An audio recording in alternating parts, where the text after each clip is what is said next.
कहानी छोटा चिराग और बड़ा अंधेरा। एक गांव में अली नाम का एक छोटा लड़का रहता था।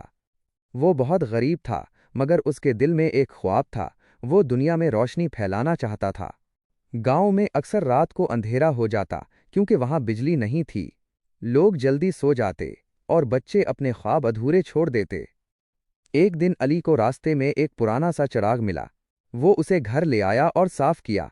जब उसने चिराग जलाया तो हल्की सी रोशनी फैल गई। अली खुश हो गया और सोचा, अगर एक छोटा चिराग इतनी रोशनी दे सकता है तो मैं क्यों नहीं। अगले दिन अली ने गांव के बच्चों को इकट्ठा किया और कहा, हम सब मिलकर हर रात एक एक चिराग जलाएंगे। शुरू में लोग हंसे, एक चिराग से क्या होगा, मगर अली ने हार नहीं मानी।